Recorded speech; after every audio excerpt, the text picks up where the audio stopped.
තෙරුවන් සරණයි.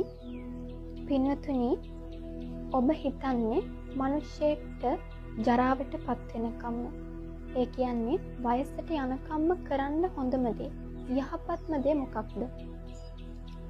ඔන්න එක දවසක් අපේ භාග්‍යවත් බුදුරජාණන් වහන්සේ සවැත් නුවර ජේතවනාරාමේ වැඩ ඉන්නකොට එක්තරා දෙවි කෙනෙක් අලුයම ඒ පාන්දර මුළු ජේතවනාරාමයේම බබළුවාගෙන භාග්‍යතුන් වහන්සේ ළඟට පැමිණෙනවා.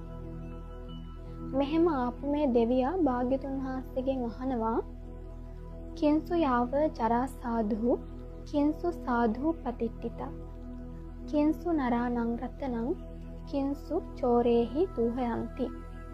මොකද්ද මේ දෙවිය අහන්නේ? කිංසු යාව ජරා සාධු. මේ දෙවිය අහනවා භාග්‍යතුන් වහන්සේ ජරාවට පැමිණෙනකම්ම, වයසට යනකම්ම යහපත්ම දේ මොකක්ද කියලා. මිනිස්සෙක්ට කරන්න යහපත්ම දේ මොකක්ද?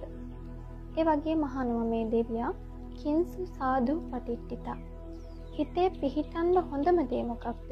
පිහිටා ඉන්න හොඳම දේ මොකක්ද? ඒ වගේම අහනවා කිංසු නරාණං රතනං. මිනිස්යන්ට ඇති වටිනාම රත්නය මොකක්ද? ඊළඟට අහනවා කිංසු චෝරේහි දුහරಂತಿ. හොරුන්ට පැහැරගෙන යන්න බැරි දේ මොකක්ද කියලා අහනවා. මේ දෙවිය අහපු කාරණා හතරටම භාග්‍යතුන් වහන්සේ පිළිතුරු දෙනවා මෙන්න මෙහෙම. සීලං යාව ජරා සාධු සද්ධා සාධු පතිට්ඨිතා පඤ්ඤා නරාණං රතනං පුඤ්ඤං චෝරේහි දුහරಂತಿ. මොකද්ද මේ කියන්නේ?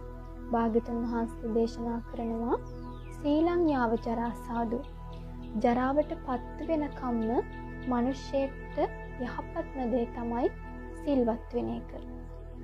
ඒ වගේම සද්ධා සාධු පටිට්ඨිතා, ශ්‍රද්ධාවේ පිහිටලා ඉන්න එක තමයි යහපත්ම.